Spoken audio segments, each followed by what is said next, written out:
Dae-jin's voice sliced through the quiet hum of the medical clinic, his hand instinctively moving toward Imani's rounded belly before she stepped back sharply. Her former husband, the man who'd walked away from their marriage 6 months ago because his family refused to accept a black daughter-in-law, looked as though someone had driven a knife straight through his chest. 7 months pregnant. 6 months divorced. The mathematics were tearing him apart in real time. His mother had tried to pay her off with 3 million won to vanish from their lives, called her an embarrassment to their pristine legacy. He'd put his signature on the divorce documents without uttering a single word of protest. Now this child represented every failure.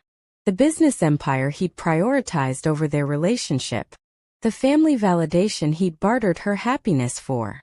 The social standing that would crumble if the truth ever surfaced.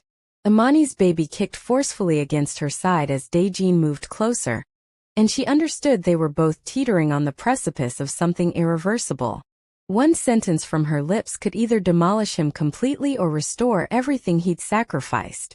Welcome back, Seoul-K Diary family. Have you ever crossed paths with your ex at the absolute worst moment imaginable? Not just any former partner. The person who shattered your heart, picked his bloodline over you, allowed you to leave without raising a finger to stop you. Now picture yourself 7 months along with his baby, and he's completely unaware. This narrative will devastate you in the most profound way. It's about receiving second opportunities, battling for love when the entire world insists you shouldn't, and demonstrating that family is something you construct, not something predetermined by birth. If you've ever questioned whether people possess the capacity to truly transform, or whether love justifies gambling your heart a second time, you need to discover what unfolds next. Leave a comment sharing where you're watching from, and whether you'd grant an ex like this another opportunity. And make sure to hit that like button and subscribe because this story intensifies beyond belief. Imani's obstetrician glanced up from the medical chart. Mrs. Choi, she began. Just Imani now, she corrected softly, though her voice wavered. Dae-jin's jaw clenched tight. He remained motionless, speechless, standing there like a sculpture carved from frost and rage and something unidentifiable. His gaze dropped to her stomach and she observed every trace of color drain from his complexion. The receptionist cleared her throat awkwardly. Sir, if you're not scheduled. I'm waiting for an associate, Dae-jin stated, his tone low and menacing in that particular way that compelled immediate compliance. Imani rose to her feet, legs trembling. 7 months pregnant, and she still felt like that 26-year-old woman who'd married him believing love would conquer everything, believing he'd select her over his family's dynasty. She'd been mistaken. The nurse repeated her name, and Imani walked toward the examination corridor without a backward glance. But she sensed his stare searing into her back, felt the pressure of unspoken questions compressing against her lungs. Inside the compact room, Dr. Yoon smiled with genuine warmth. How are we managing today? Exhausted, Imani confessed. Perpetually exhausted. The ultrasound gel felt frigid against her skin. The monitor came to life. And there he was, her son, nestled safely, oblivious to the turmoil awaiting beyond these walls. His heartbeat resonated through the room, steady and powerful, and Imani's eyes stung with tears she refused to release. Everything appears flawless, Dr. Yoon announced. He's developing right on target. Have you considered your birthing preferences any further? Imani nodded, but her thoughts were elsewhere. On the man in the reception area. On the divorce that had destroyed her. On the family that had driven a wedge between them.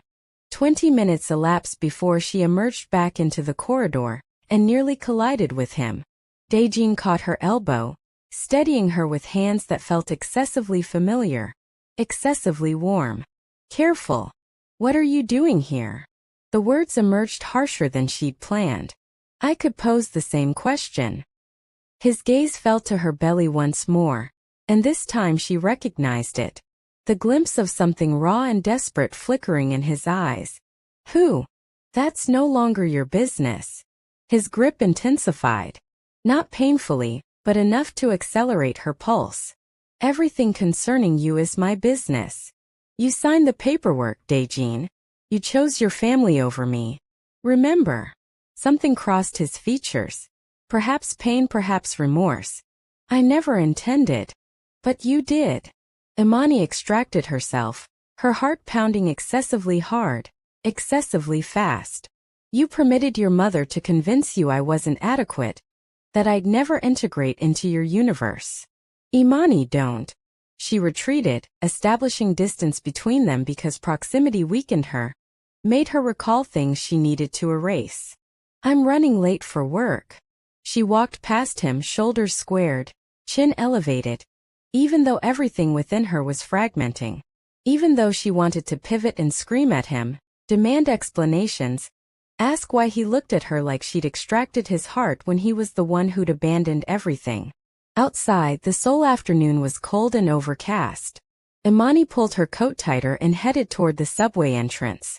She worked at a modest bookshop in Hongdae now, distant from the luxury high-rise she'd occupied with Dae-jin, distant from the realm of private chauffeurs and security personnel and family gatherings where his mother regarded her like she was a blemish on expensive fabric. Her phone vibrated. Unknown number. She ignored it. It buzzed repeatedly. Finally she answered. What? Don't disconnect. Dae-jin's voice sounded rough, strained. Please. Imani closed her eyes, despising how that single word still affected her. How the man who destroyed her could reduce her to fragments with one syllable. How far along? He asked. 7 months. Silence expanded between them, heavy and charged. Is it? He couldn't complete the question. Goodbye, Dae-jin. She terminated the call and blocked the number, but her hands were shaking so violently she had to sit on a bench, pressing her palm against her belly where her son protested with kicks. I know, she whispered. I know. Later that evening, Imani's apartment felt suffocatingly silent. She'd relocated here after the divorce, a cramped one-bedroom in a neighborhood where nobody recognized her identity or her past, where she could exist as just another expectant woman attempting to navigate her circumstances. She prepared tea and settled onto the sofa with a book, but the sentences blurred together. All she could visualize was Dae-jin's expression when he'd looked at her stomach. The shock, the hunger, the desperate, unvoiced question suspended between them. Her phone rang.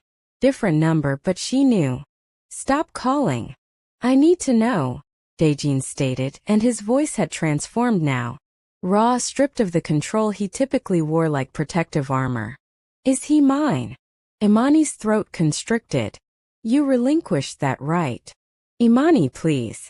You selected your mother over me, over us. You stood there in that attorney's office and signed those documents without even resisting. So no, Dae-jin, you don't get to know. You don't get to appear 6 months later and demand answers. I made a mistake. The words hung in the atmosphere like an explosive with the pin removed. You think that repairs anything? Imani's voice fractured. You think apologizing erases what you did? How your family treated me. How your mother told me I'd never measure up because of my skin, because of my background, because I wasn't Korean enough for her precious son. I should have defended you. Yes, you should have. Imani wiped her eyes angrily. But you didn't, and now here we are.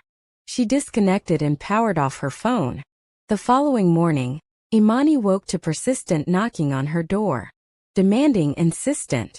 She wrapped her robe around her belly and checked the peephole. Dae-jin stood in the corridor looking like he hadn't slept, still wearing yesterday's suit, tie loosened, hair disheveled in a way she'd never witnessed during their marriage. Back then he'd been immaculate, controlled, the heir to the Choi family's empire. A man who operated one of Korea's most powerful organizations with an iron will wrapped in expensive Italian leather. Now he appeared shattered. Imani opened the door slightly. How did you locate me? I never stopped monitoring where you were. His eyes met hers, dark and intense. I've had people ensuring you're protected, making certain you're safe. Anger ignited hot in her chest. You had no right. I had every right. He pushed the door open gently, stepping inside before she could object. You're carrying my child. You don't know that. Don't I? Dae-jin's gaze swept over her, absorbing every detail. The way she cradled her belly, the exhaustion in her eyes, the wedding ring she'd stopped wearing. We divorced 6 months ago. You're 7 months pregnant. The mathematics isn't complicated, Imani. She wanted to deny it, wanted to shield her son from the world that had consumed her and discarded her. But looking at Dae-jin, at the desperate hope in his eyes despite everything. He's mine, she stated firmly. Not yours, not your family's. Mine. Something shifted in his expression. Pain perhaps. Or comprehension. I'm not here to take him from you. Then why are you here? Dae-jin stepped closer and she despised how her body responded. How her heart still recognized him even after everything. Because I've spent 6 months in torment. Because I made the gravest mistake of my existence when I let you go. Because that child, our child, deserves superior to what I gave you. Beautiful words, Imani said. But her voice wobbled. Your mother used beautiful words too. Right before she offered me money to disappear. His face went dark. Dangerous. She did what? 3 million won. Said it was sufficient for someone like me to start fresh somewhere distant. Somewhere you'd never have to be embarrassed by your black wife again. Dae-jin's hands clenched into fists. When? The day before you filed for divorce. Imani laughed bitterly. I wondered if you knew, if you orchestrated it. But looking at your face now, maybe you didn't. Maybe you were just too much of a coward to confront her yourself. He flinched like she'd struck him. Get out, Imani said quietly. Please just leave. For a moment she thought he'd refuse.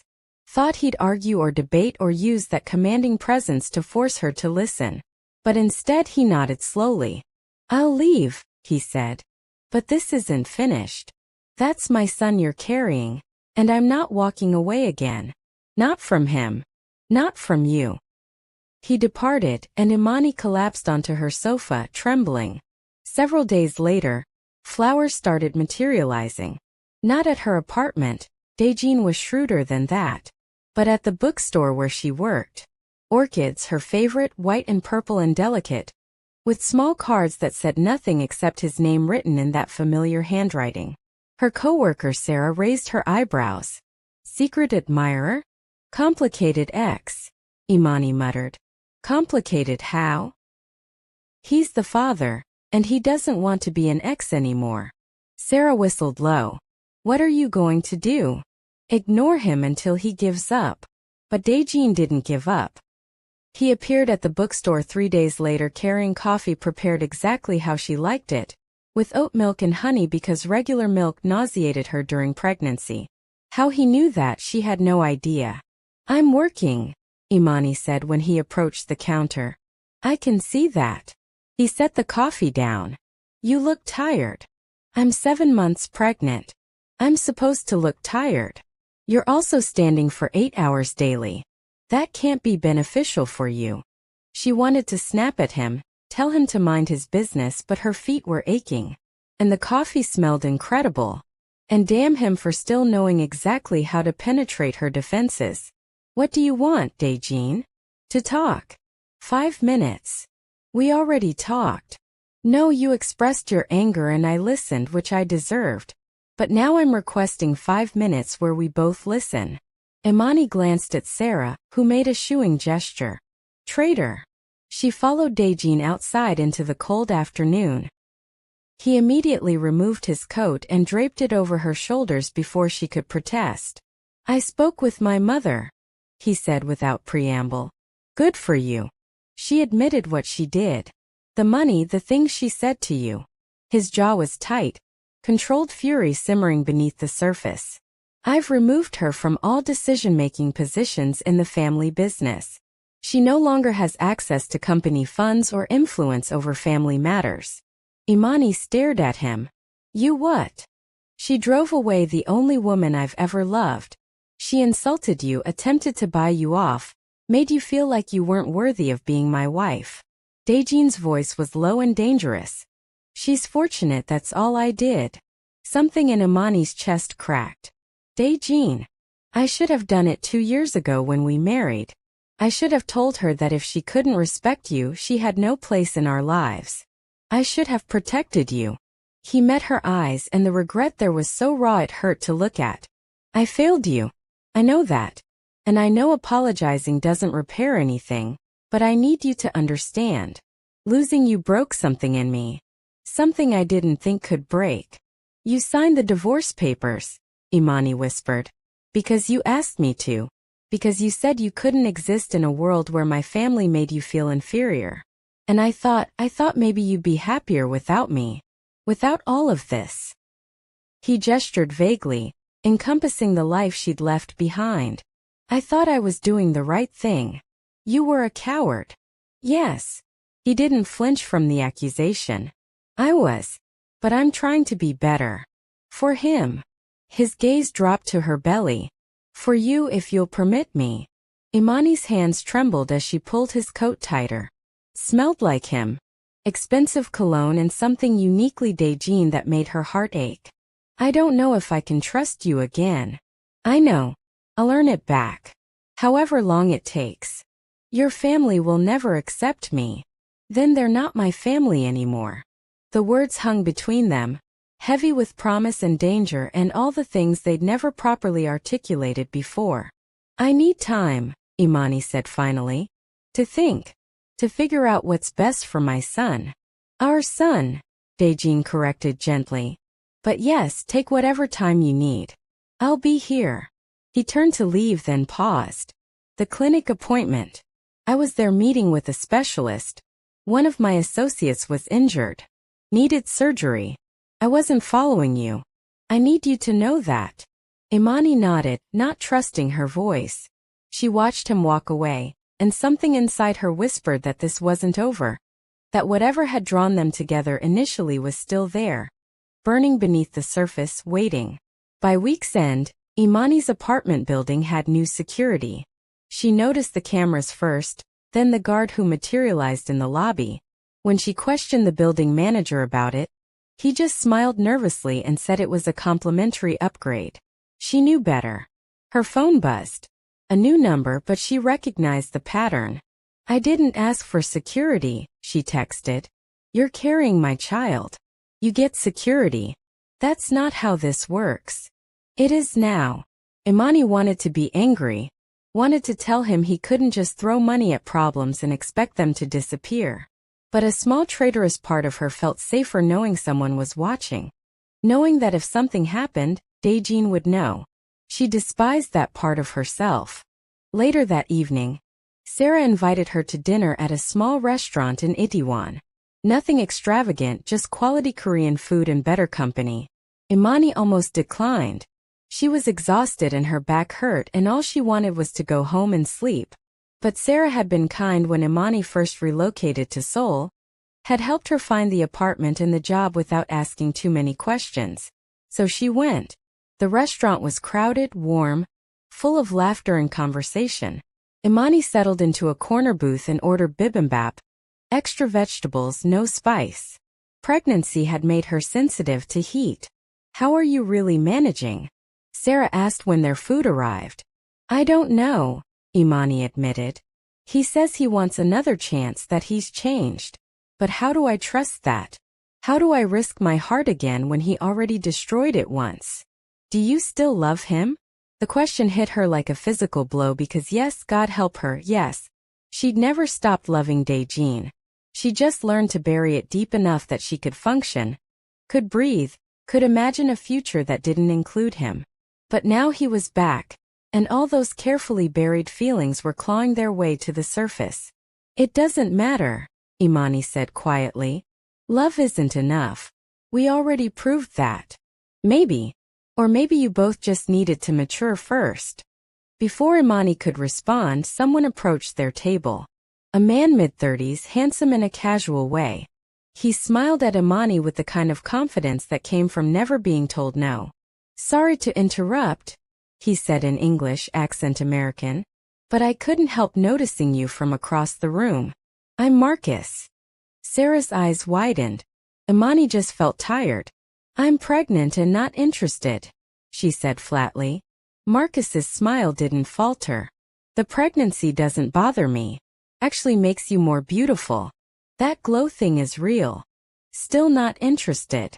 Can I at least buy you dessert? No strings attached. Just one American meeting another in Seoul. She said no. The voice came from behind Marcus, cold and lethal and far too familiar.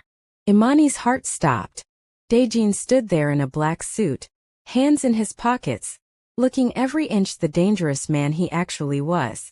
His eyes were on Marcus, but the threat in them was unmistakable. Marcus turned, clearly about to argue, then saw Dae-jin's face and reconsidered.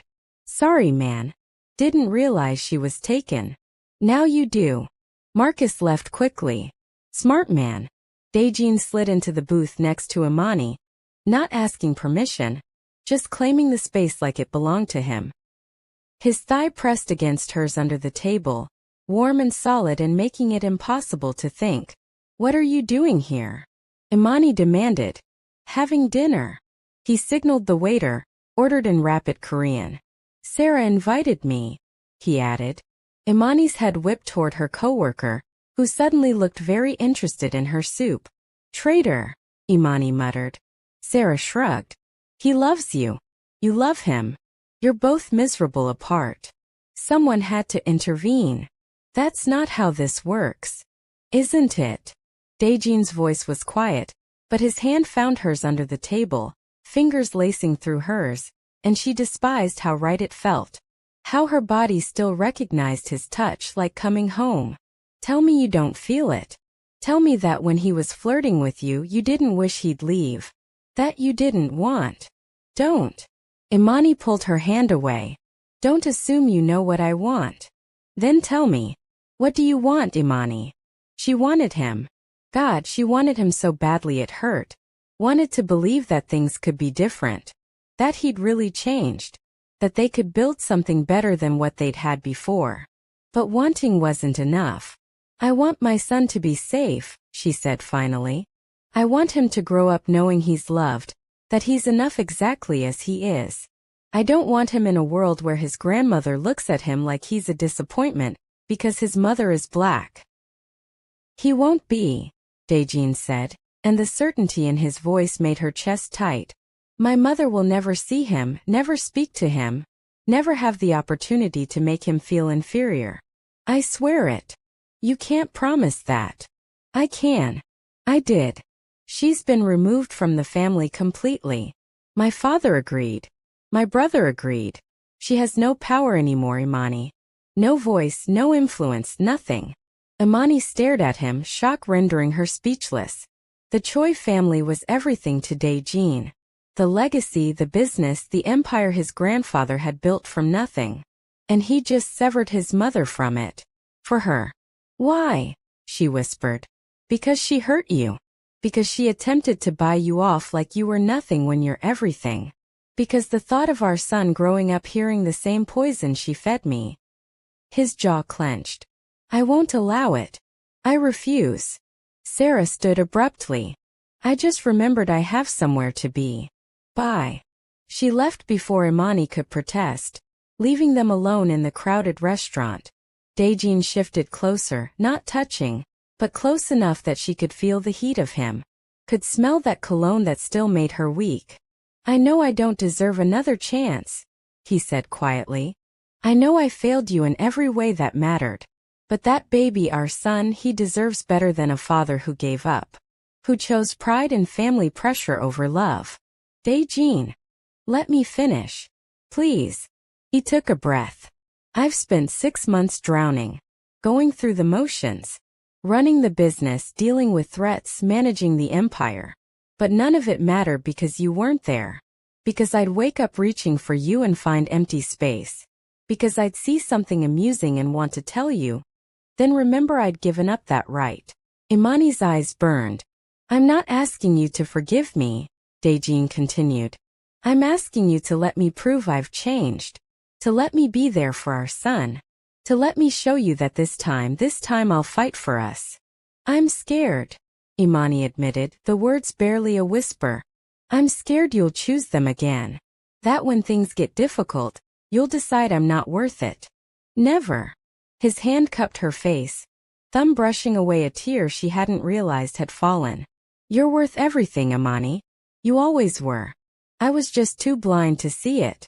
For a moment they just looked at each other, and Imani felt something shift. Something fragile and terrifying and achingly beautiful. Maybe, she heard herself say. One chance. You get one chance to prove you mean it.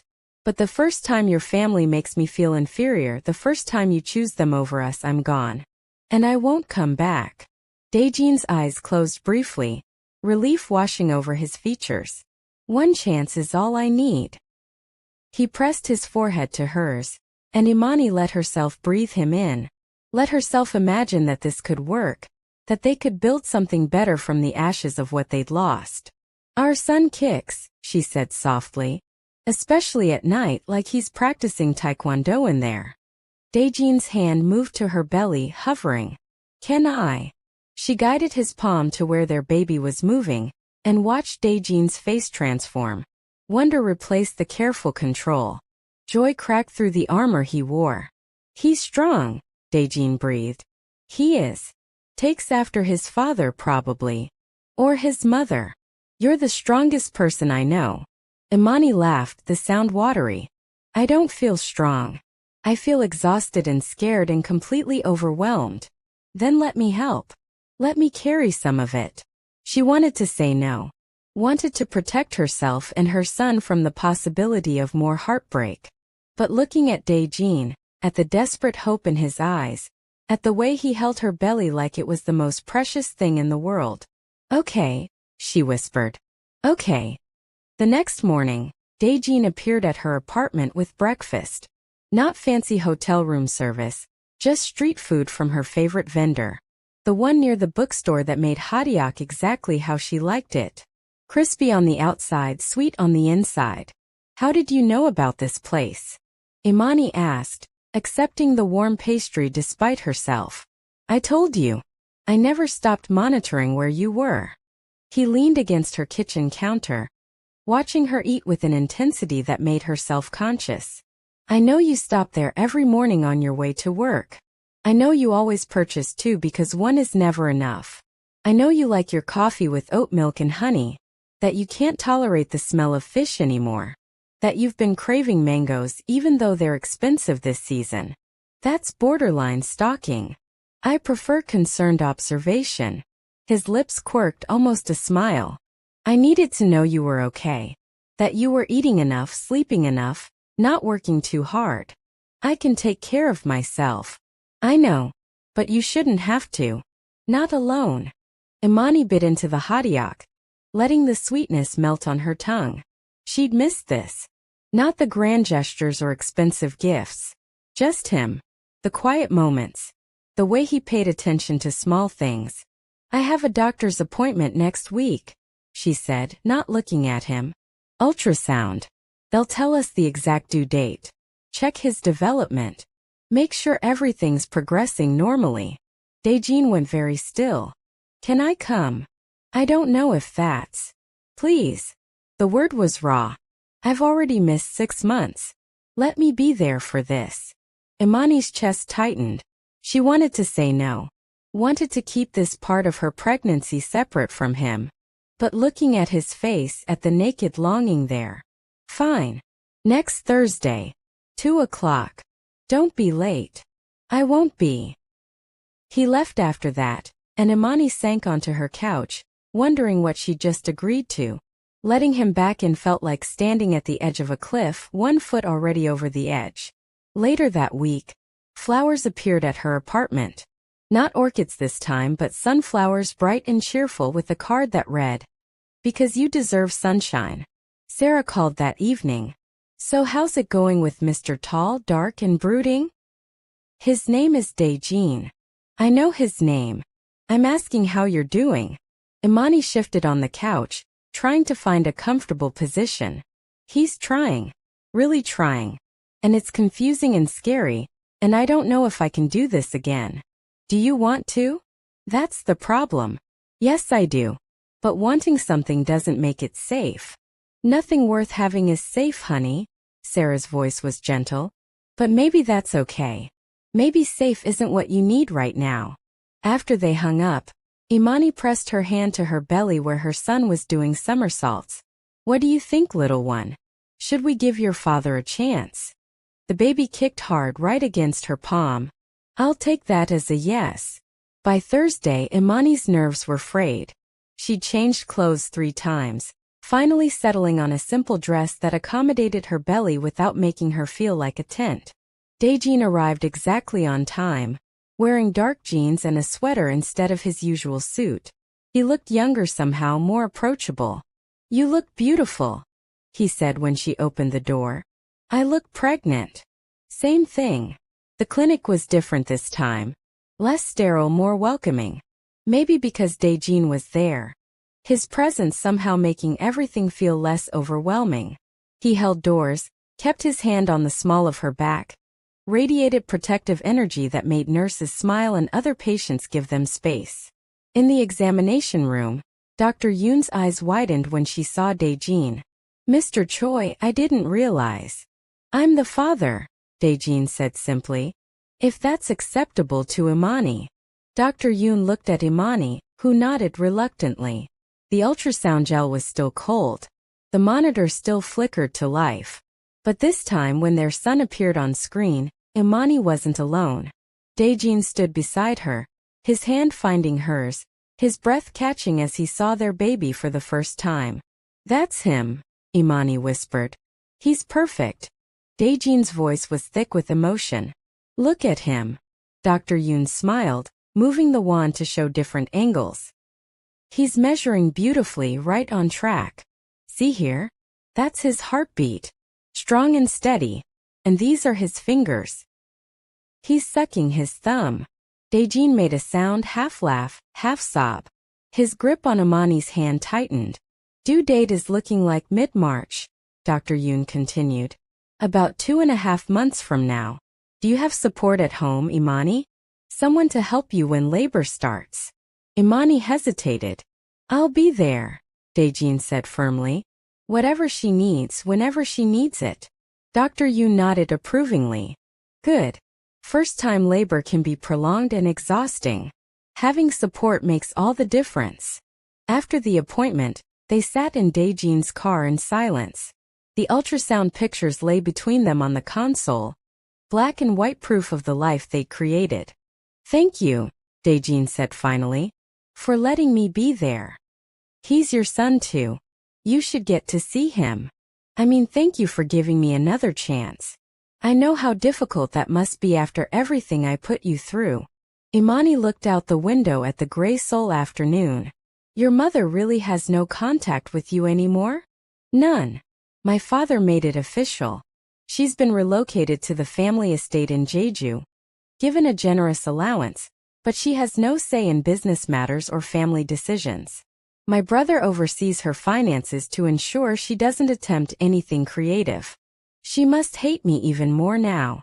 She has no right to hate you. She destroyed her relationship with me through her own actions. Dae-jin's voice was cold. And even if she tried something, she'd have to go through me first. That won't happen. Imani believed him. That was the frightening part. She believed every word. I need to get back to work, she said softly. Let me drive you. Dae-jin. Please.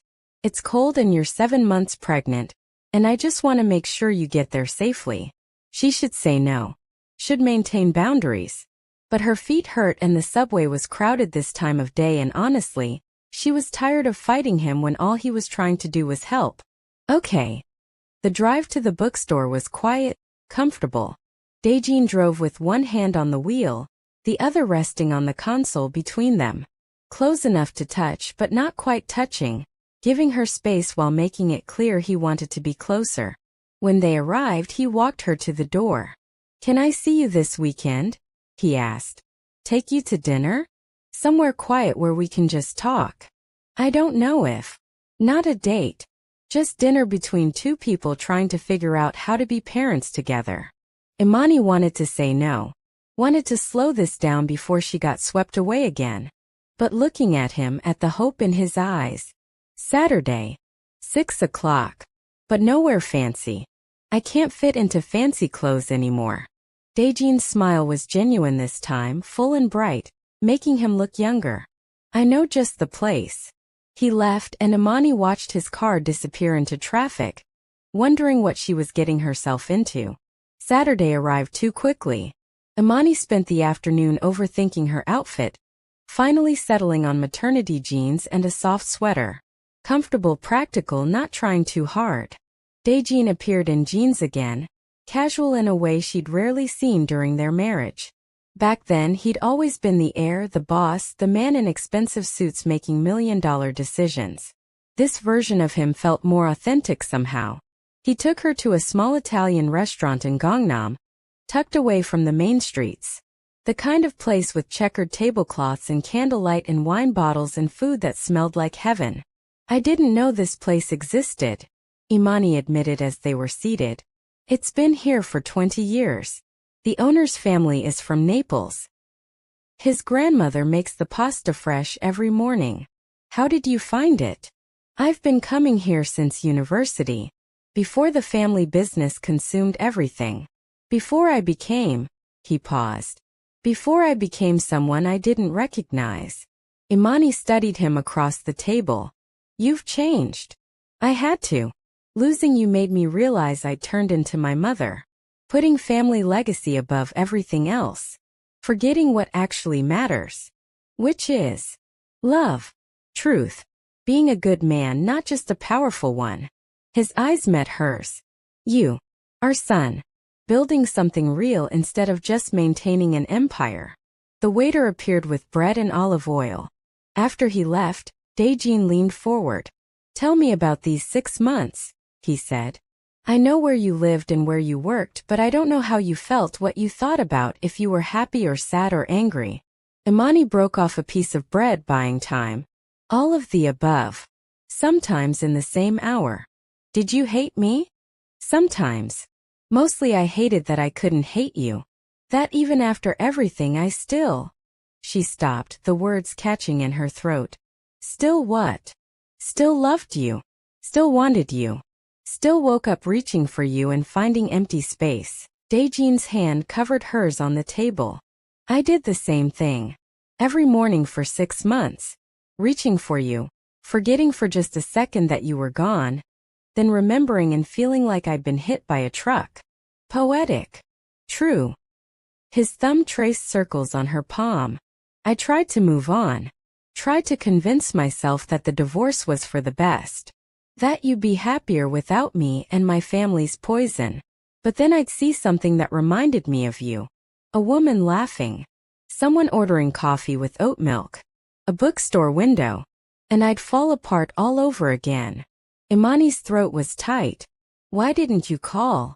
Because you asked me not to. Because you said you needed space to heal.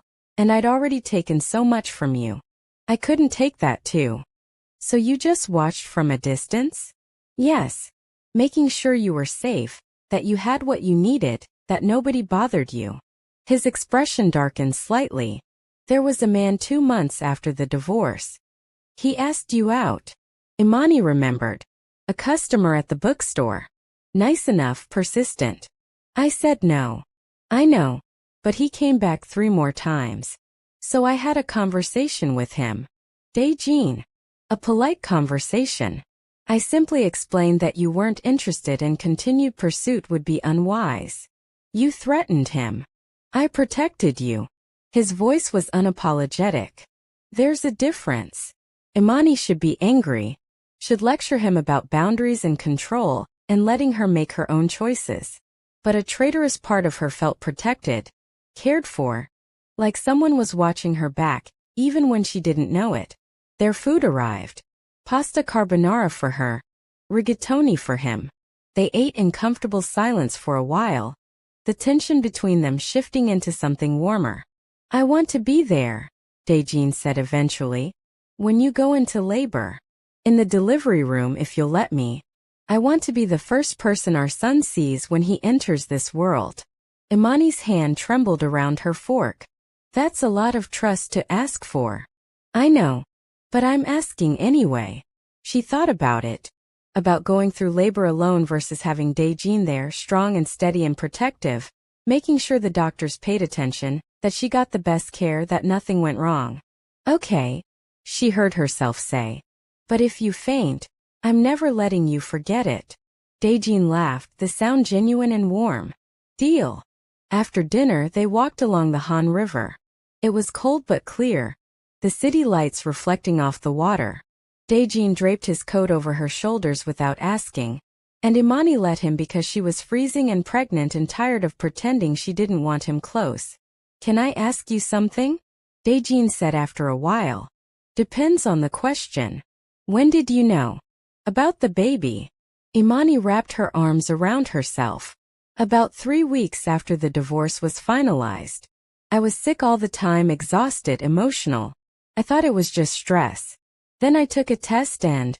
She trailed off, remembering that moment of pure terror and joy. I sat on my bathroom floor for an hour just staring at those 2 lines. Were you scared? Terrified. I just lost my husband, my home, everything I knew. And suddenly I was going to be responsible for another human being. Someone completely dependent on me. Did you think about telling me? Every day. But I was so angry, Dae-jin. At you, at your family, at myself for not being enough. And I thought, what if you didn't want him? What if you saw him as a mistake or a burden? I couldn't handle that rejection. Not on top of everything else. Dae-jin stopped walking, turning to face her. I could never think that. Never. He's a miracle, Imani. The best thing I've ever had a part in creating. You say that now. But when he's screaming at 3 in the morning, and you haven't slept in days and your business is demanding attention, I'll be there. Changing diapers, warming bottles, walking him around the apartment until he falls asleep. Whatever it takes. His hands cupped her face, gentle and sure. I'm not my father. I won't be an absent parent who sees his child as an obligation. Our son will know he's loved. He'll know he's wanted. He'll never doubt that he's the most important thing in my life. Imani's eyes burned with tears she couldn't hold back. You promise? I swear it on everything I am. She believed him. God help her, she believed him. They walked back to his car in silence, but it was comfortable now, easier. Like some invisible wall between them had started to crack. When he dropped her at her apartment, Dae-jin walked her to the door. Can I call you tomorrow? He asked. You've been calling me every day for 2 weeks. I know. But I'm asking permission now instead of just doing it. Imani smiled despite herself. Yes, you can call. Good. He hesitated, then pressed a gentle kiss to her forehead.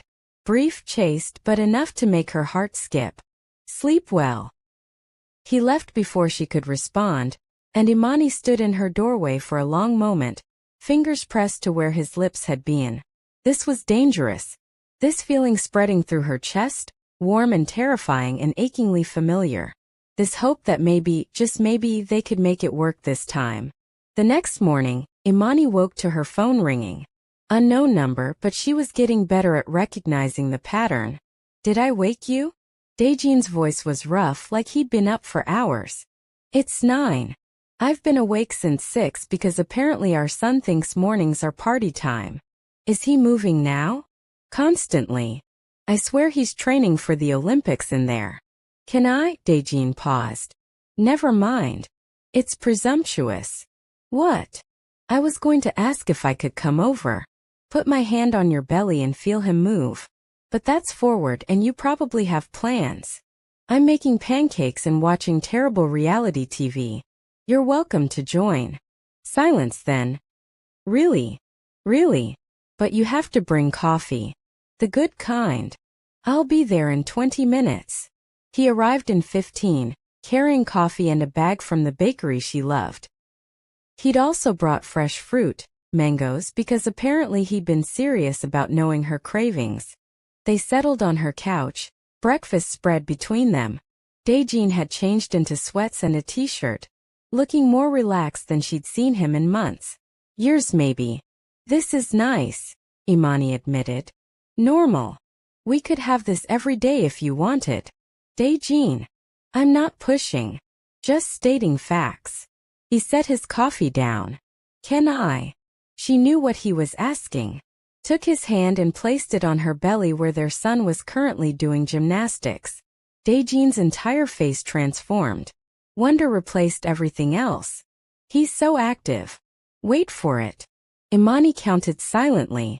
3, 2, 1. The baby kicked hard right against Dae-jin's palm. He jerked back in surprise, then laughed. He's strong. Told you. Future Taekwondo champion. They stayed like that for a while, Dae-jin's hand on her belly, feeling their son move. And Imani let herself imagine this was real, that they were a normal couple expecting their first child, that the divorce and heartbreak had never happened. But reality always crept back in. Your brother called me last week, she said quietly. Dae-jin's hand stilled. Junwoo. He wanted to apologize. For not standing up to your mother. For not supporting us when we needed it. What did you say? That I appreciated the apology, but I wasn't ready to forgive yet. That actions matter more than words. Dae-jin nodded slowly. That's fair. He should have done more. We all should have. He also said. Imani hesitated. He said you've been different since the divorce. Harder, more ruthless. That you've made enemies backing away from some of the family's traditional alliances. Some of those alliances were built on corruption and violence. I'm trying to take the family legitimate. It's slow and yes, it's made people angry. Dangerous people? I can handle them. That's not an answer, Dae-jin. He met her eyes and she saw the truth there. Yes, dangerous people. People who didn't appreciate him changing the rules. I won't let anything happen to you or our son, he said firmly. I've increased security around your apartment, your workplace. There are people watching who you'll never see. If anyone even looks at you wrong, I'll know about it. That's terrifying. That's reality. My world is dangerous, Imani. It always has been. But I'm working to make it safer. For you, for him, for us. What if you can't? What if something happens? Then I'll burn everything down to protect you. My empire, my legacy, my life. None of it matters if you're not safe. The intensity in his voice should scare her. Should make her want to run. But instead it made her feel protected. Cherished, like she was worth fighting for. I'm scared, she admitted. Of this. Of letting you back in and getting hurt again. Of our son growing up in a world where people want to hurt his father. Dae-jin pulled her close, careful of her belly. I'm scared too. Of failing you again. Of not being the father he deserves. Of losing both of you because I'm not enough. You are enough, Imani whispered against his shoulder. You always were. You just had to believe it. They stayed like that, wrapped around each other, until Imani's back started protesting and she had to shift positions. Dae-jin immediately adjusted, grabbing pillows to support her, making sure she was comfortable. Stay, she heard herself say. For the day. We can watch movies and eat too much and pretend the outside world doesn't exist. Dae-jin's smile was soft, genuine. I'd like that. So they did. They watched terrible romantic comedies and argued about plot holes and laughed until Imani's sides hurt. Dae-jin ordered lunch from her favorite Thai place. Remembered she couldn't handle spicy food right now. Made sure everything was mild. And for one perfect day they were just Imani and Dae-jin. Not ex-spouses or complicated co-parents or people with painful histories. Just two people falling back in love. The following week brought complications Imani hadn't anticipated. She was at the bookstore shelving new arrivals when her phone buzzed with a number she didn't recognize. Against her better judgment she answered. Imani. The voice was cold, cultured, unmistakably familiar. This is Sunhee Choi. Dae-jin's mother. Imani's blood went cold. I have nothing to say to you. Then listen.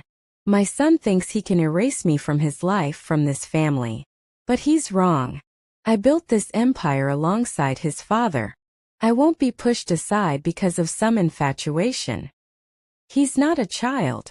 He made his choice. A choice he'll regret when reality sets in. When he realizes that bastard you're carrying will never be accepted. That you'll always be an outsider. That love isn't enough to bridge the gap between your world and ours. Imani's hand tightened on the phone. Stay away from us. Or what? You'll run to my son? He can't protect you from everything, girl. And when he fails, and he will fail, you'll understand that I was right all along. The line went dead. Imani stood there shaking, one hand pressed to her belly protectively. The baby kicked, sensing her distress, and she forced herself to breathe. In and out. Slowly. Sarah appeared at her elbow. You okay? You look like you've seen a ghost. Worse. I heard one. She told Sarah about the call. Her friend's face darkened. You need to tell Dae-jin. I know, but it'll just make things worse. Escalate whatever war they're already fighting. Imani, she threatened you. She threatened your baby. That's not something you sweep under the rug. Sarah was right. Imani knew she was right. But the thought of dragging Dae-jin back into his mother's orbit, of being the cause of more family destruction. Her phone rang again. This time it was Dae-jin. Are you all right? His voice was tight, controlled in that way that meant he was barely holding it together. How did you? My mother used a burner phone, but I have alerts set up. The moment an unknown number contacted you, my security team notified me. What did she say? Imani closed her eyes. Of course he'd been monitoring her calls. Of course he'd know. She wanted me to understand that I'll never belong. That you'll realize your mistake eventually. Imani. She's wrong, right? This isn't just you trying to do the right thing because of the baby. Look outside. Confused, Imani walked to the bookstore's front window. Dae-jin's car was parked across the street, and he was getting out, phone still pressed to his ear. He crossed the road without looking, eyes locked on her through the glass. Determined, furious, protective. The bell chimed as he entered. He went straight to her, cupping her face with both hands, searching her eyes.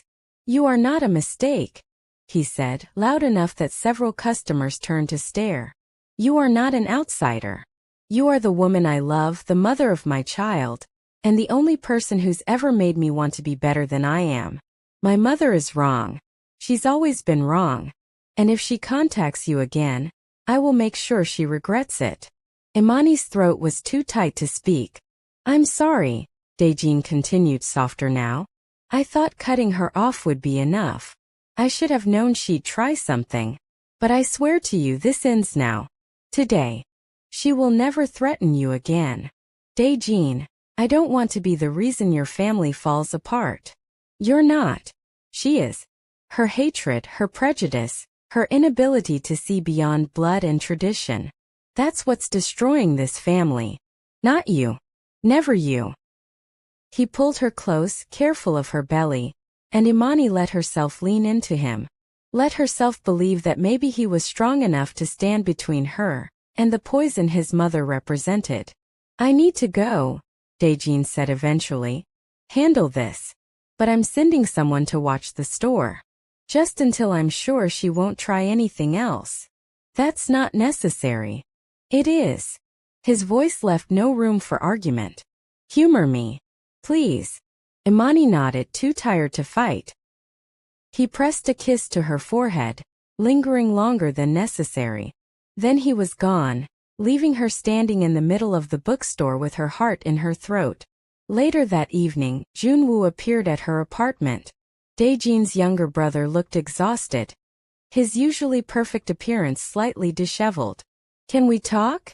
He asked when she opened the door. Imani hesitated, then stepped aside. 5 minutes. Junwoo settled onto her couch, looking around the small space with something like regret. This is nice. Cozy. You didn't come here to compliment my decorating. No. He sighed, running a hand through his hair. I came to apologize again. And to warn you. About our mother. About everything. Junwoo met her eyes. Dae-jin is making enemies. Important people who relied on the old alliances, the old ways of doing business. They see his reforms as weakness. They see you as a vulnerability they can exploit. Imani's hand went to her belly. Meaning. meaning someone might try to hurt you to get to him, to prove he's not as powerful as he thinks, to send a message that love makes you weak. That's insane. That's our world. Junwoo's voice was bleak. I know Dae-jin has security on you. That's good. But you need to be careful too. Don't go anywhere alone. Don't trust strangers. And if anything feels wrong, even slightly off, you call him immediately. You're scaring me. Good. You should be scared. Because the people who want to hurt my brother, they don't care that you're pregnant. They don't care that you're innocent. All they see is an opportunity. After Junwoo left, Imani couldn't sleep. She lay in bed, hand on her belly, feeling her son kick and wondering what kind of world she was bringing him into. A world where his father's enemies might see him as a target. Where his grandmother saw him as an abomination. Where love came with bodyguards and death threats. Her phone buzzed. Dae-jin. Can't sleep either. She texted. Thinking about you. About him. About how to keep you both safe. Your brother came by. Warned me about your enemies. A long pause then. I'm going to kill him. Don't. He was trying to help. He scared you. He told me the truth. There's a difference. Another pause. I'm coming over. Dae-jin, it's midnight. I don't care. I need to see you. Need to know you're okay. 20 minutes later, he was at her door. Still in the suit from earlier, tie loosened, exhaustion written across his features. But his eyes were alert, scanning her apartment, checking windows and locks before he even looked at her properly. Your security is inadequate, he said without preamble. It's an apartment building, not a fortress. It needs to be better. I'm having reinforced locks installed tomorrow. Cameras. A direct line to my security team. Dae-jin.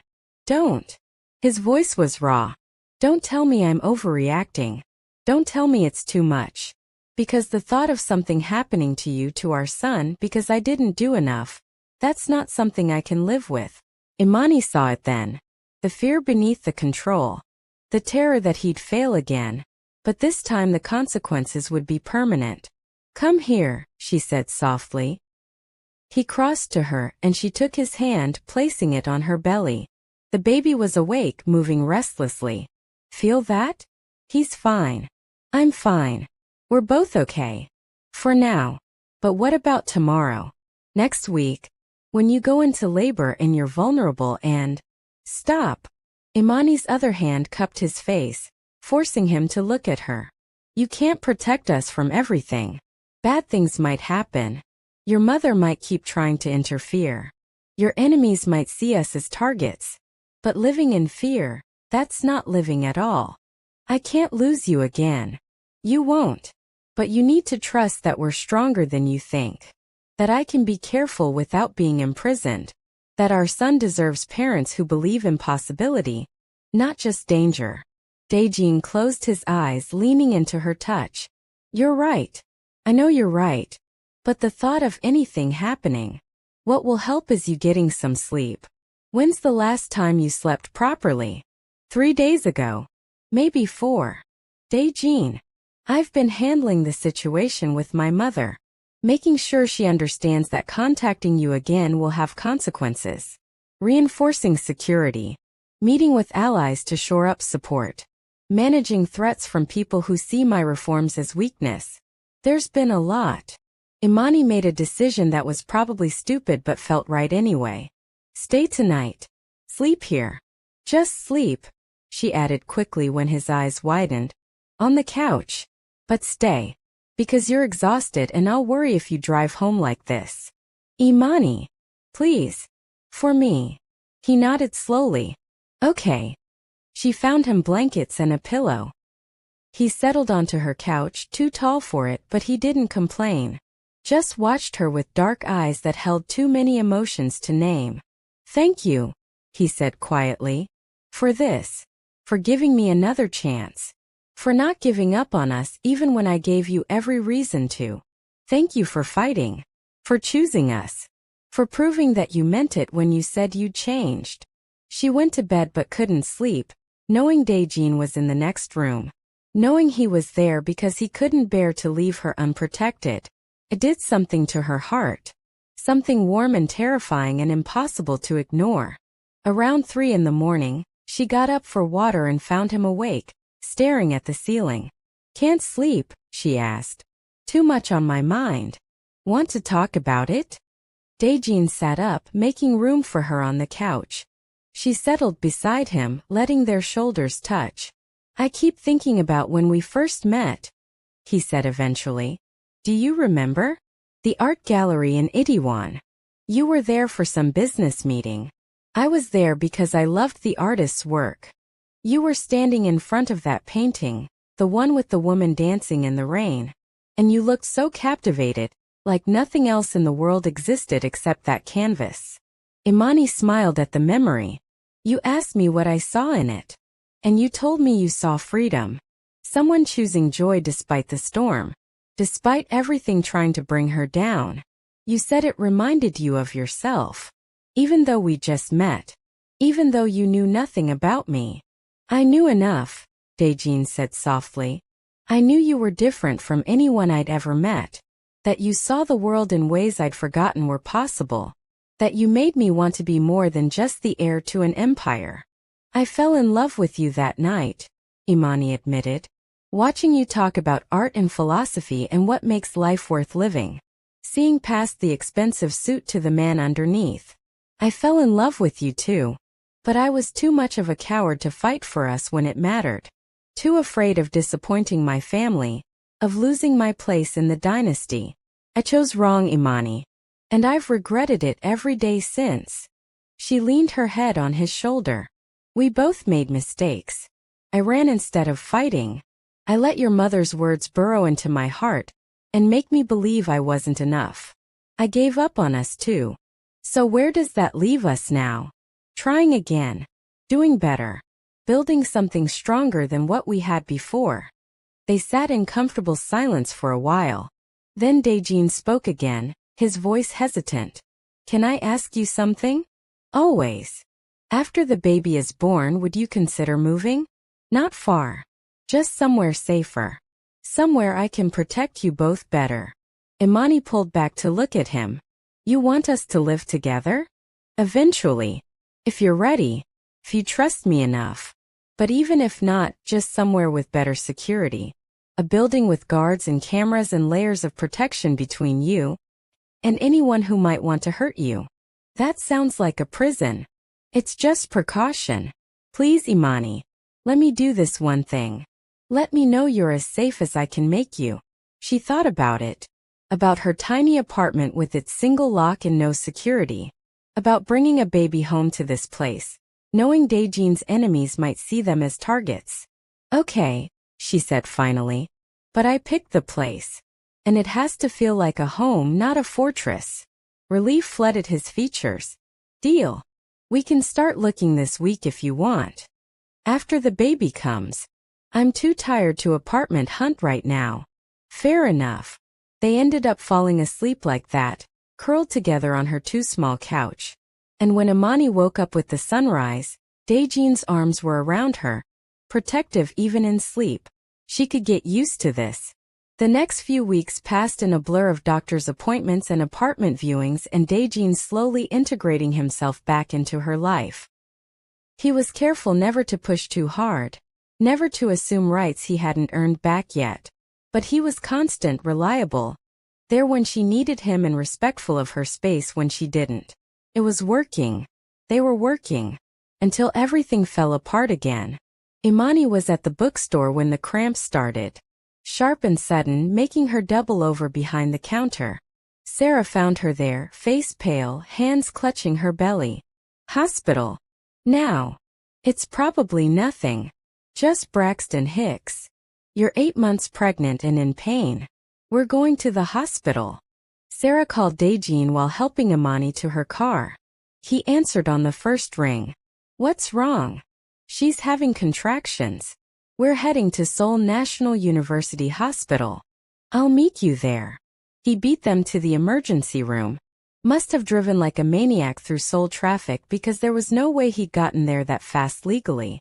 But he was there, taking Imani from Sarah, carrying her inside despite her protests that she could walk. The doctors ran tests, checked her vitals, the baby's heartbeat, looked for signs of premature labor. Dae-jin stood beside her bed the entire time, holding her hand, radiating controlled fury at the universe for putting her through this. False alarm, Dr. Yoon said eventually. Just Braxton Hicks contractions. Your body practicing for the real thing. But you need to rest, Imani.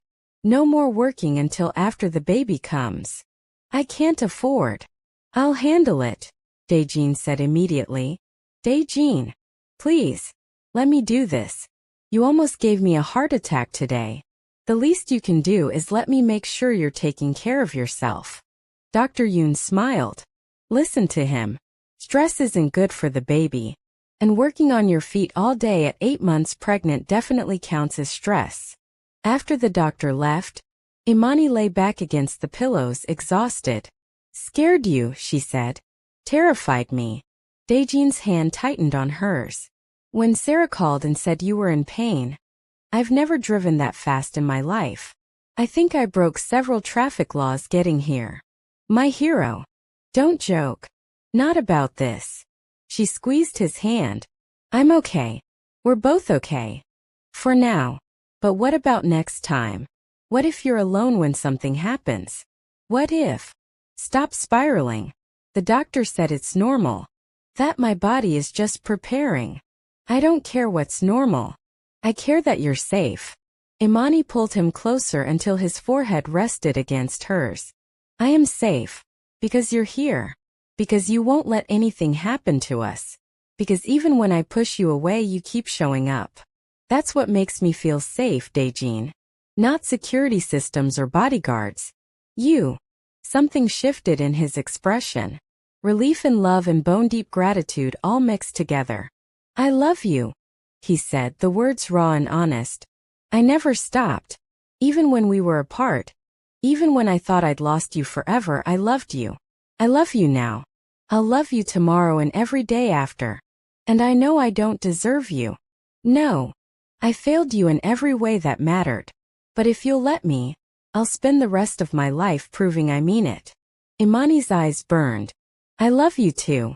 Even when I was angry, even when I wanted to hate you, I couldn't. 'Cause you're it for me, Dae-jin. You always were. He kissed her forehead, soft and reverent. No, not reverent. Tender, full of promise. Marry me again, he whispered against her skin. What? After the baby comes. When you're ready. Marry me again. Let me do it right this time. A wedding where my family's approval doesn't matter. Where the only people who matter are us and our son, and the life we're building together. Dae-jin, I'm not asking for an answer now. Just think about it. Please. Imani nodded, too overwhelmed to speak. They kept her overnight for observation. Dae-jin never left, sleeping in the chair beside her bed, waking every time she shifted to make sure she was okay. And Imani fell asleep watching him, thinking about second chances and futures that felt possible again. The next morning brought unexpected visitors.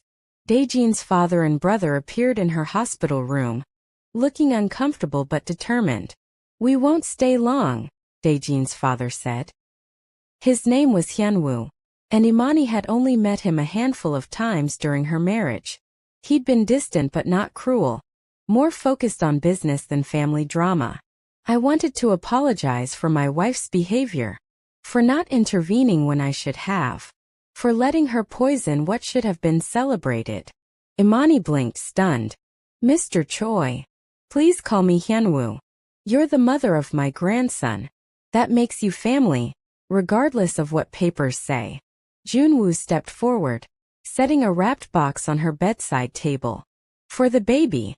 From both of us. And from me personally. I'm sorry for not being a better brother to Dae-jin. For not standing up for you when it mattered. I was a coward and you paid the price. Dae-jin's hand found Imani's, squeezing gently. Thank you, she managed. For coming. For saying this. We mean it, Hyunwoo said. Sunhee's actions do not represent this family. She's been removed from all positions of influence, and she will not be part of our grandson's life. That's non-negotiable. What she said to you was unforgivable, Junwoo added. We want you to know that we don't share her views. Never did. We just didn't fight hard enough against them. That changes now. After they left, Imani looked at Dae-jin. Did you orchestrate that? No. They came on their own. My father's been horrified since he learned what my mother did. He's old-fashioned but not hateful. The idea that she tried to buy you off, that she made you feel unwelcome, it goes against everything he believes about family honor. And Junwoo has been drowning in guilt for months. He knew what she was doing and didn't stop it. Didn't warn me. He's trying to make amends. By buying baby gifts? By being a better uncle than he was a brother. Dae-jin's expression was complicated. My family is broken, Imani. Has been for years. But maybe with you and our son we can build something better. Something that doesn't repeat the same patterns. She thought about that. About breaking cycles. About building new traditions based on love instead of legacy. Maybe, she agreed. They released her from the hospital the next day with strict instructions to rest. Dae-jin took her back to her apartment but looked deeply unhappy about the security situation. I'm hiring someone, he announced. A personal assistant/bodyguard. Someone who can be with you when I can't. That's excessive. That's necessary. You almost went into early labor yesterday. What if you'd been alone? What if something had gone wrong? Dae-jin, please. His voice cracked slightly. Please just let me do this. For my peace of mind if nothing else. So Imani agreed. And 2 days later she met Minasio. Mid-30s, former military, with kind eyes and a no-nonsense attitude that Imani appreciated. She wasn't hovering or intrusive, just present. Making sure Imani ate, slept, took her vitamins, didn't overdo things. I like her, Imani admitted to Dae-jin during one of his daily visits. Good. She came highly recommended. Spent 10 years in special forces before transitioning to private security. She makes really good soup. Dae-jin smiled. That was not in her job description, but I'll take it. 3 weeks before her due date, Imani woke up at 2 in the morning to wetness and panic. She called Dae-jin first, then Minasio, trying to stay calm even though her heart was racing. My water broke. Dae-jin's voice went sharp and focused. I'm on my way. Is Minasio there? She's coming up now. Good. Don't move. Don't panic. Just breathe. Easy for you to say. I know. I'm sorry. Just hold on. I'm 10 minutes away. He made it in 7.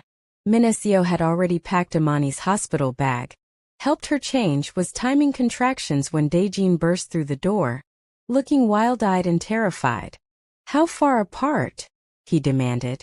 8 minutes, Minasio reported calmly. We have time. The drive to the hospital was tense.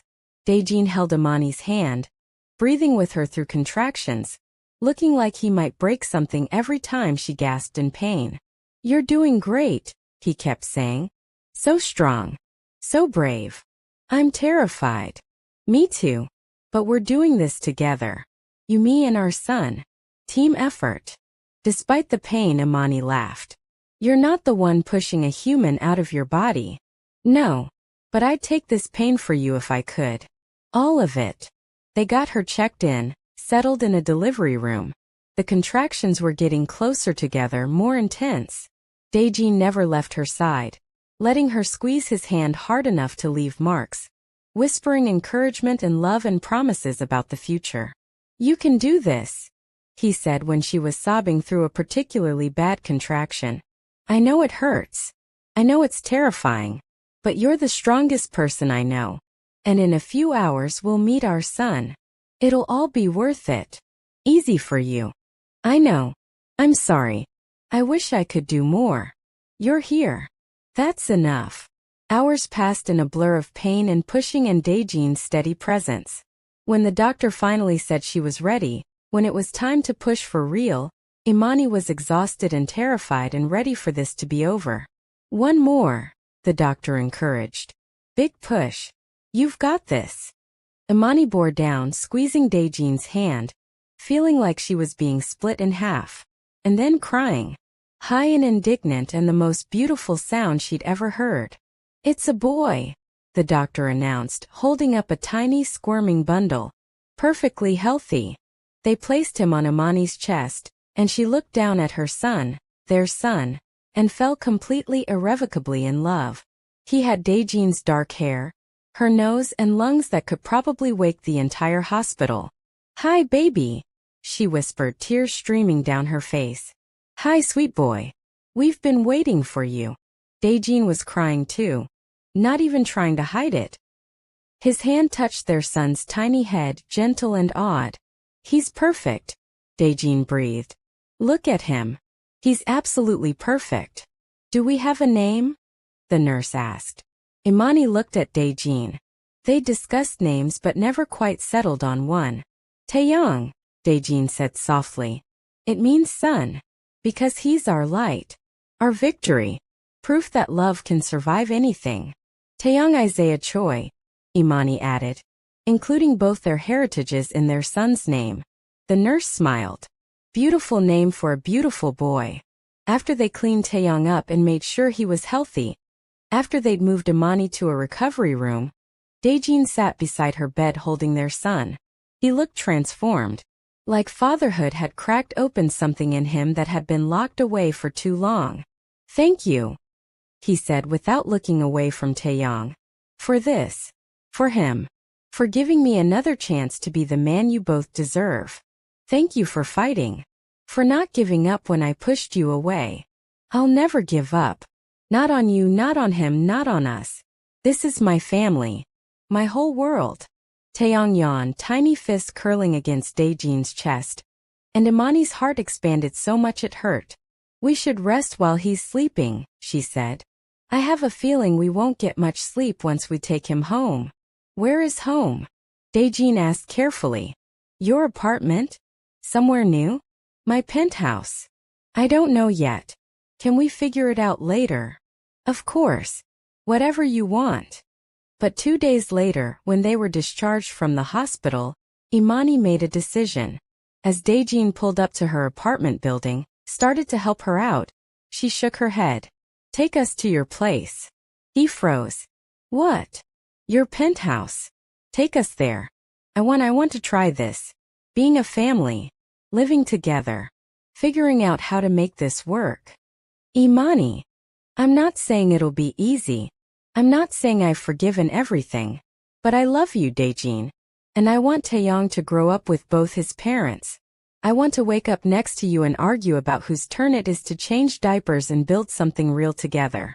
So unless you've changed your mind." "Never." Dae-jin's voice was rough with emotion. "I'll never change my mind. You're it for me. Both of you." So he drove them to his penthouse. The one Imani had left months ago, swearing she'd never return. But walking in now with Taeyong in her arms and Dae-jin beside her, it felt different. Less like a museum showcasing wealth and more like a place they could make into a home. "I had it redecorated," Dae-jin admitted, watching her nervously. "Got rid of everything that reminded me of my mother's influence. Made it softer, more welcoming. I was hoping someday you'd come back." Imani looked around at the warm colors, the comfortable furniture, the nursery that had been set up in the room next to the master bedroom, complete with a crib, changing table, rocking chair, and more baby supplies than any one child could possibly need. "You did all this?" "I had help. But yes, I wanted it to be ready. Just in case." She turned to him, Taeyong sleeping peacefully in her arms. "I'm scared." "Me too. But I want this. Want us.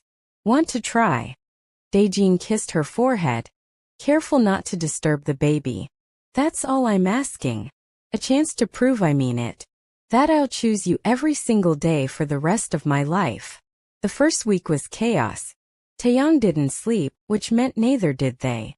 Dae-jin learned how to change diapers in warm bottles and rock a screaming infant at 3 in the morning. He attended conference calls while wearing spit up on his expensive shirts, made million-dollar decisions on 3 hours of sleep, and never once complained.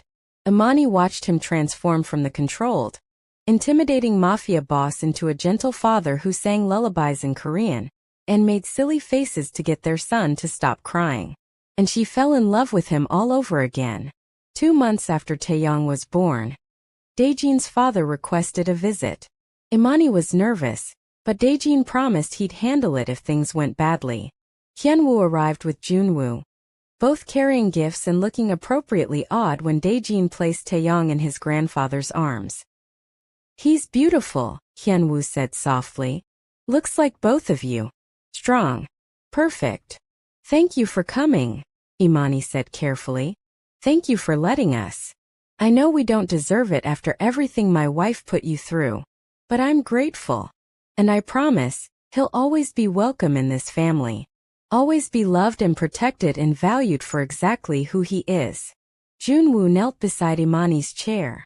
"I know I've apologized before, but I need to say it again. I'm sorry for not being the brother Dae-jin needed, for not standing up for you, for being complicit in my mother's cruelty through my silence. I'll do better. I swear it." "I believe you," Imani said, surprising herself. "And I appreciate you trying."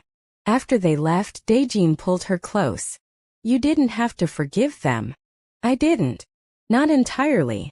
But holding on to anger takes energy I don't have right now. And they're trying. That has to count for something. You're extraordinary. You know that. I'm exhausted and covered in baby drool. That's what I am." Dae-jin laughed, the sound warm and genuine. "That too." 3 months after Taeyong was born, Dae-jin asked again. They were sitting on the couch, Taeyong asleep between them, when he pulled out a ring box. "I know I asked before," he said quietly. "In the hospital. But I'm asking again. Properly this time. Imani, will you marry me? Not because we have a son together. Not because it's expected. But because I love you more than anything in this world. Because I want to spend every day proving I'm worthy of you. Because you make me want to be better, stronger, more human. Because life without you isn't life at all." Imani's eyes burned. "You really mean it?" "I've never meant anything more. I know I failed you before. I know I have to earn back your trust every single day. But if you'll let me, I'll spend the rest of my life loving you, protecting you, building something beautiful with you." She looked at the ring. Simple, elegant. Nothing like the ostentatious diamond from their first engagement. This one was a sapphire surrounded by small diamonds, the stone deep blue like the ocean. "It's beautiful," she whispered. "It's from Seychelles. I had it specially made. Wanted you to have something that honored where you came from, who you are. Not who my family wanted you to be." "You researched Seychelles jewelry?" "I researched everything about you. Your culture, your heritage, your homeland. Because it's part of you, which makes it important. Which makes it something I should know and celebrate and teach our son about." Imani was crying now, unable to stop the tears. "Yes," she said. "Yes, I'll marry you. Yes, I'll build a life with you. Yes, I believe you've changed. Yes to all of it." He slipped the ring onto her finger, then pulled her close, careful not to disturb Taeyong sleeping between them. His forehead pressed to hers, and Imani felt the last of her walls crumble. "I love you," she whispered. "I love you too. More than power, more than legacy, more than anything this world could offer. You and Taeyong, you're my everything." They married 3 months later in a small ceremony on a beach in Seychelles. Just them, Taeyong, Dae-jin's father and brother, and a few close friends. No grand spectacle, no family politics. Just 2 people choosing each other with full hearts and clear eyes. Imani wore a simple white dress, flowers in her hair. Dae-jin wore linen pants and a shirt, barefoot in the sand. And when they said their vows, Taeyong gurgled happily from his grandmother's arms. Imani's mother, who had flown in for the wedding and hadn't stopped crying since she arrived. "I promise to choose you," Dae-jin said, voice thick with emotion. "Every day. In every moment. When things are easy and when they're hard. When you're angry with me and when you're not. I'll choose you over everything else. Always. I promise to trust you," Imani replied, tears streaming down her face. to believe in us, to fight for our family, to love you even when it's scary, especially when it's scary, because you're worth it. We're worth it. They didn't share a traditional kiss. Instead, Dae-jin pressed his forehead to hers, their hands clasped between them, and they stood there as the sun set over the ocean. Whole. Complete. Finally home. 6 months after the wedding, Imani found out she was pregnant again. They'd talked about having more children but hadn't been actively trying. But looking at the test at those 2 pink lines, she felt nothing but joy. Dae-jin's reaction was predictable. He immediately started planning, researching, preparing. But this time was different. This time there was no fear, no worry about family approval. Just excitement about growing their family. You know what this means? Imani said one evening as they watched Taeyong play with his toys. What? 2 under 2. We're going to be outnumbered. Dae-jin laughed, pulling her close. Good. I like a challenge. You're insane. Probably. But I'm your kind of insane. She couldn't argue with that. The pregnancy was easier this time. Less stress, more support, and a partner who actually understood what she needed. Dae-jin attended every appointment, rubbed her feet when they swelled, joined her in craving pickles at 2 in the morning, and never once made her feel like she was going through this alone. When their daughter was born, a beautiful girl with Imani's eyes and Dae-jin's smile, they named her Amara, after Imani's grandmother who had taught her about strength and resilience and never giving up on love. Taeyong was fascinated by his baby sister, wanting to help with everything, and watching Dae-jin navigate fatherhood times 2. Seeing him balance running an empire with being present for his family, Imani fell in love with him a little more each day. We did it, she said one night after finally getting both kids to sleep. Did what? Built something better. Something real. A family that chooses love over everything else. Dae-jin pulled her onto his lap, holding her close. We did. And it's only going to get better from here. You sound very confident for a man who just got spit up on twice. I am confident. Because I have you. Because we have them. Because love won. Despite everything trying to tear us apart. Love won. Imani kissed his cheek. Then his jaw, letting herself be held. Yes, it did. Years passed. Taeyong started school.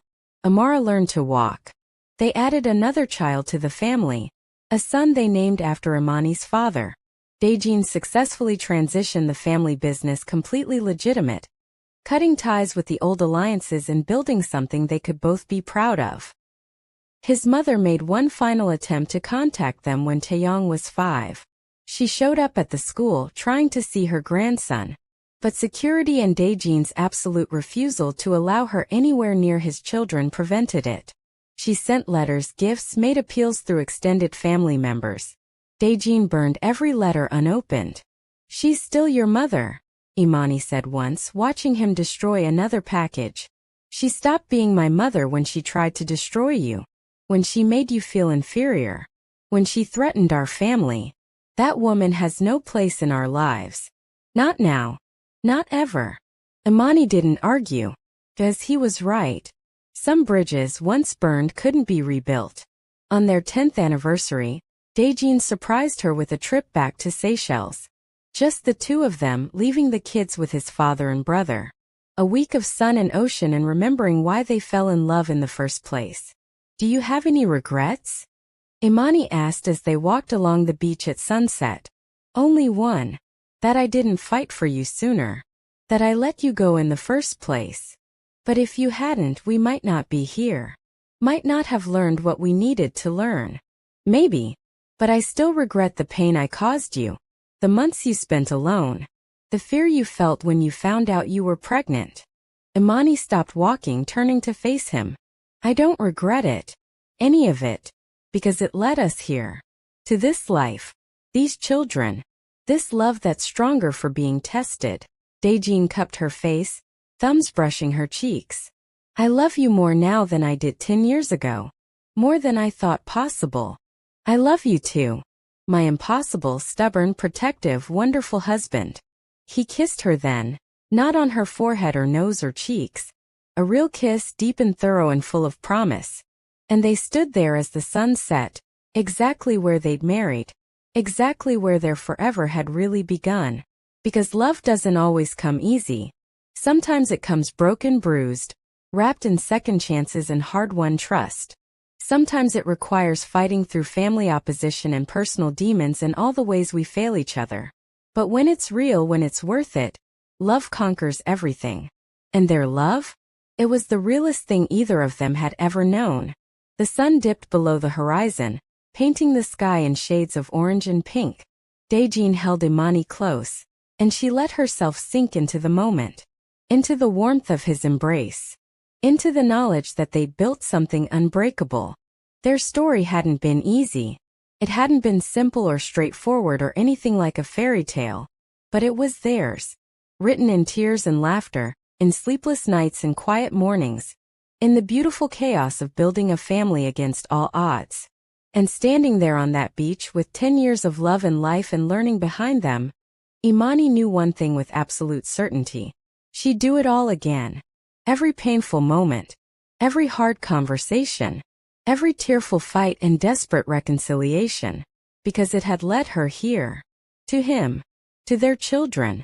To a love that had survived everything thrown at it and come out stronger. Ready to go back? Dae-jin asked eventually. To the hotel or to reality? Both. Eventually. Imani smiled. Not yet. Let's stay a little longer. Just us and the ocean in this moment. Whatever you want. And that right there, that willingness to pause, to prioritize her needs, to choose connection over everything else, that was why it worked. Why they worked. They walked back to their hotel as stars began appearing overhead. And Imani thought about their children waiting at home. About the life they'd built. About all the moments still to come. It wasn't perfect. But it was real. And it was theirs. And that was more than enough. It was everything. The most beautiful love stories aren't the ones that start perfectly. They're the ones that survive being broken and choose to rebuild anyway. Dae-jin and Imani's journey shows us that sometimes falling apart is what teaches us how to truly come together. If you enjoyed this story about love that fights, heals and wins, make sure to like this video and subscribe to the channel for more stories that will touch your heart. Comment below and tell us where you're watching from, and whether you believe in second chances.